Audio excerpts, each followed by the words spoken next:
Bienvenue dans cette nouvelle édition du QG Weekend. Voici les titres de l'actualité. Le verdict est tombé ce 17 août. 13 militants anti-esclavagistes ont été condamnés à la prison ferme en Mauritanie. Les avocats de la défense prévoient d'interjeter l'appel. Le Rwanda, de retour au sein de la CEAC, son processus de réadmission a été achevé ce 17 août, portant à 11 le nombre de pays membres de cette institution. Et puis décembre 2014, le gouvernement gabonais déclarait vouloir semer les graines de la croissance agricole à travers le projet Graines. Quel bilan à ce jour? La question s'est invitée dans la campagne électorale. Un gros plan dans ce journal. La quasi-totalité des accusés ont écopé de la prison ferme en Mauritanie. Le verdict est tombé ce 17 août dans le procès de 13 militants anti-esclavagistes, accusés notamment d'usage de la violence. On fait le point tout de suite avec Melika Bakassa. Prison ferme pour 13 militants anti-esclavagistes en Mauritanie, membres de l'ONG anti-esclavagiste mauritanienne IRA. Ils étaient poursuivis pour rébellion, attroupement armé ou encore agression vers la force publique. Ce jeudi, ils ont été condamnés à des peines allant de 3 à 15 ans de prison ferme par la cour criminelle de Nouakchott. Ce sont des gens qui ont été condamnés sur des bases complètement falsifiées parce que le dossier est complètement vide. C'est vraiment révoltant. On est choqué par la lourdeur des peines qui ont été infligées aux militants d'IRA. D'autant plus que ceux avec lesquels ils ont été arrêtés, c'est-à-dire les gens qui ont été arrêtés pendant les émeutes, parce que les militants d'IRA, il faut être clair, ils ont été arrêtés chacun chez lui ou ailleurs sur son lieu de travail, mais en tout cas, aucun d'entre eux n'a été arrêté sur les lieux des émeutes en question. Et ceux qui ont été arrêtés sur les lieux des émeutes, donc, ont été condamnés à 3 ans. Certains d'entre eux ont été acquittés, alors que ceux-là qu'on a arrêtés chez eux ont été condamnés à 15 ans, à 5 ans, etc. C'est extrêmement révoltant. La quasi-totalité des accusés écopent donc de la prison ferme. Les peines sont néanmoins moins lourdes que celles demandées par le procureur qui réclamait 20 ans de détention. Un procès qui s'est terminé sans les avocats de la défense qui ont boycotté les audiences afin de protester contre des violations de la procédure. Il faut que les gens se mobilisent. Ces gens-là, ce sont des prisonniers d'opinion, ils ne sont pas autre chose. Ils ont été jugés pour leur position politique ou pour leur militantisme et non pas pour autre chose. Et donc, nous ne pouvons que nous mobiliser aux côtés de l'IRA et aux côtés de toutes les autres organisations pour essayer de faire en sorte qu'ils soient non seulement libérés, mais que cette atmosphère-là qui fait peser une chape de plomb sur les libertés en Mauritanie soit complètement détruite. Depuis cette décision de se retirer, le procès s'est poursuivi avec des avocats de la défense commis d'office. Ces derniers n'ont fait aucune déclaration après l'annonce du verdict et aucune indication sur un éventuel recours contre les condamnations prononcées n'a été évoquée.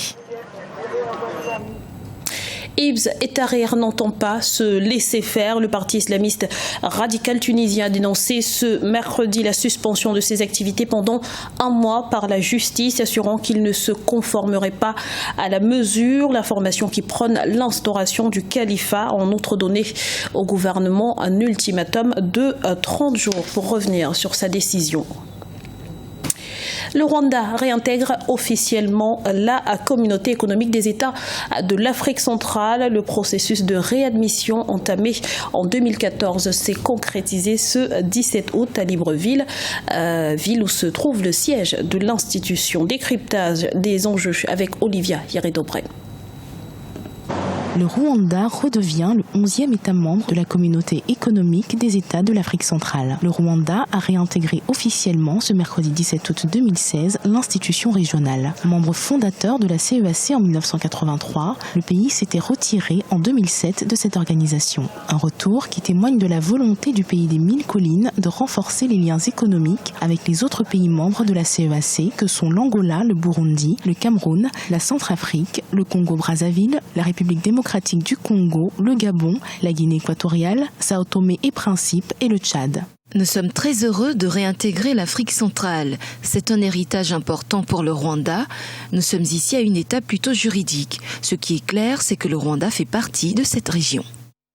En réintégrant la CEAC, le Rwanda devrait accroître son influence sur les politiques commerciales de l'organisation. Il devient par ailleurs le premier pays de la CEAC dont la langue officielle est l'anglais. Il y a un commerce de plus en plus intense avec deux pays de la CEAC, notamment le Congo et le Gabon.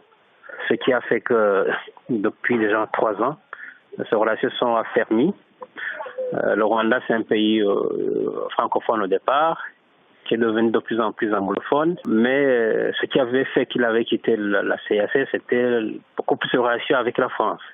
Bon, c'est un pays francophone, mais dès que les relations économiques sont raffermies, que le pays, le Rwanda, a revu sa position sur ces questions avec la France, notamment avec la langue française.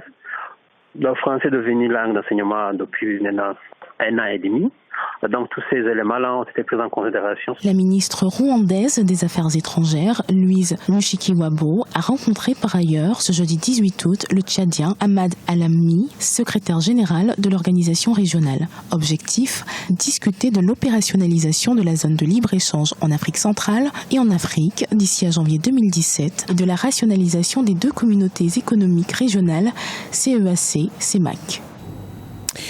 L'agriculture au cœur des débats présidentiels au Gabon. Le pays a lancé en 2014 le programme Graines, un ambitieux programme agricole visant à accroître la production des cultures de base pour se départir de la dépendance alimentaire extérieure. Quel bilan à ce jour? Élément de réponse avec Gladys Mouamba.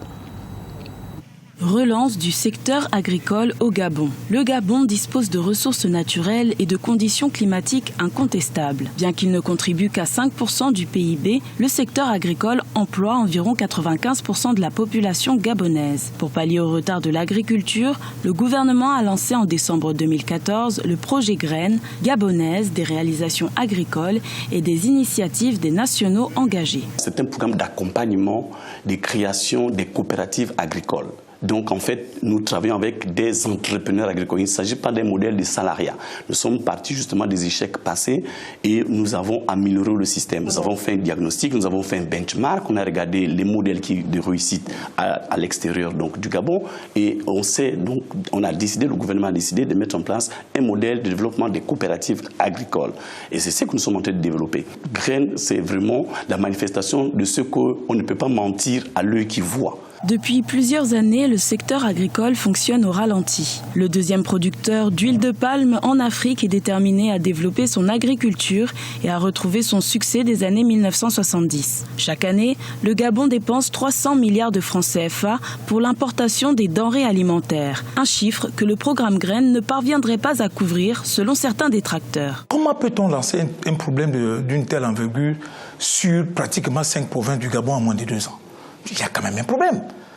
Pourquoi n'avoir pas commencé par une expérimentation du programme Graines dans une région précise au bout de 3 ans, au bout de 4 ans, pour que les Gabonais soient convaincus de sa pertinence, de son ambition et de ses résultats. Ces résultats auraient pu convaincre nous autres qui sommes sceptiques et comprendre que si on étend ce programme sur l'ensemble du territoire national, l'expérimentation a donné ceci, les résultats, les faiblesses du projet, les voilà, les forces du projet, les voilà. À partir de ce moment, on peut continuer à étendre le projet sur l'ensemble du territoire national. Effectif dans 5 provinces, le programme Graines devrait s'étendre sur l'ensemble du territoire. La politique menée par le président Ali Bongo Ondimba depuis 2009 ambitionne d'élever la contribution de l'agriculture au PIB à 20% d'ici 2020 et de réduire les importations alimentaires de 50%. Un défi que devra relever le prochain président élu à l'élection présidentielle du 27 août 2016. Et sachez qu'Africa 24 vous propose tous les jours jusqu'au 26 août et en direct de Libreville des émissions spéciales consacrées au scrutin présidentiel au Gabon, les grands enjeux du Gabon à partir de 19h15 GMT, suivi du débat de la présidentielle à partir de 20h30 GMT. Et une fois cette élection passée, le pays devra faire face à un autre défi, la Coupe d'Afrique des Nations 2017. Comment avancent les préparatifs? Les délais seront-ils tenus? Gladys Mouamba nous apporte quelques éléments de réponse.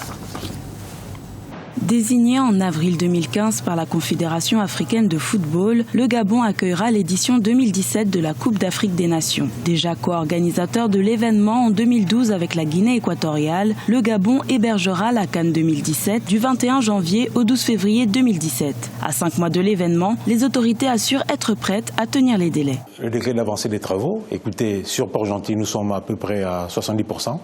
Sur EM, nous sommes à 65%. Vous avez vu le vice-président de la CAF était là fin juin. Et les journaux locaux et la presse internationale ont fait état de sa satisfaction. La Confédération africaine de football a effectué plusieurs visites afin d'évaluer l'évolution des travaux. Pour ses experts, les stades de compétition et d'entraînement, mais aussi les hôpitaux, les routes, les aéroports et les hôtels seraient quasiment achevés. De nombreux chantiers qui devraient engendrer de nombreuses transformations socio-économiques. On peut catégoriser les emplois à 3 niveaux. Oui. Il y a des emplois autour de l'événement, avant l'événement, les emplois pendant l'événement et les emplois après l'événement. Parce que ces nouveaux stades qui sont construits, il faut bien des personnels pour le gérer. C'est des nouveaux métiers qui vont se créer grâce à la Coupe d'Afrique des Nations. L'organisation de cette 31e édition devrait coûter 463 milliards de francs CFA au Gabon, des dépenses particulièrement importantes au lendemain de l'élection présidentielle qui se tiendra le 27 août 2016, des investissements considérables dans un contexte où les ressources budgétaires de l'État sont affectées par le recul des prix du pétrole. Et en mot de sport, Cheikh Salah Junior Cissé a offert à la Côte d'Ivoire la première médaille d'or olympique de son histoire ce vendredi à l'issue de la finale de la compétition de taekwondo des moins 80 kilos. Le triple champion d'Afrique et vice-champion du monde par équipe a battu 8-6 le Britannique Lutalo Muhammad à la dernière seconde de la compétition.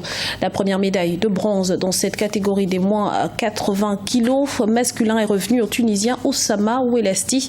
Et chez les femmes, l'Ivoirienne Ruth Marie-Christelle Bagby a remporté le bronze dans la catégorie des moins de 67 kilos. Fin de ce journal. Nous vous remercions pour votre fidélité. Restez sur Africa 24 dans un instant, une nouvelle édition de l'information.